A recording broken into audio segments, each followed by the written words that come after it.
Hello everyone, আমি সন্দীপা। আমার নতুন একটা মিনি ব্লগে তোমাদের সবাইকে স্বাগত। আশা করি তোমরা সবাই ভীষণ ভালো আছো, আমিও বেশ ভালো আছি। তো এখন বাজে বিকাল 4:30 মতো, আর ভিডিওটা আমি এখন থেকেই শুরু করছি। বিকালবেলা কিন্তু আমাদের কাছের থেকে এখানে পেঁপে পাড়ছিল, আর মা কিন্তু এদিকে ছেলেকে নিয়ে ঘুরে বেড়াচ্ছে।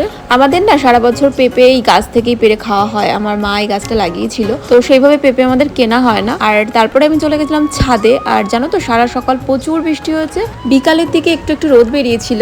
আর তখন কিন্তু কালকে কিছু জামা কাপড় ছিল, রোদে একটু দিয়েছিলাম। আর এই কোটোগুলো একটু ধুয়ে দিয়ে গেছিলাম, এগুলো কালকে আরেকবার রোদে দিতে হবে। তারপরে কিন্তু আমি সমস্ত জামা কাপড় একে একে সবকিছু নিয়ে নিচ্ছিলাম। কিছু কিছু আছে যেগুলো পুরো শুকিয়েই গেছিল, যেগুলো ওয়াশিং মেশিনে ছিল, সুতির পিওর সুতির যে সমস্ত কাপড়গুলো ছিল, বাকিগুলো কিন্তু পুরো শোকায়নি। কি হবে, আর এখানে এসে আমি একটু পাগলামিও করছিলাম। মানে ওয়েদারটা ভালো থাকলে না বেশ মনটাও বেশ ভালো লাগে। আর সমস্ত জামা কাপড় আমার নেওয়া হয়ে গেছে, আর এবার আমি কিন্তু চলে যাবো নিচে। আর এই দেখো, আমি তারে সমস্ত জামা কাপড়গুলো মেলে দিলাম। বৃষ্টির দিনে প্রত্যেকের বাড়ি এরকমই অবস্থা হয়, কিছু করার থাকে।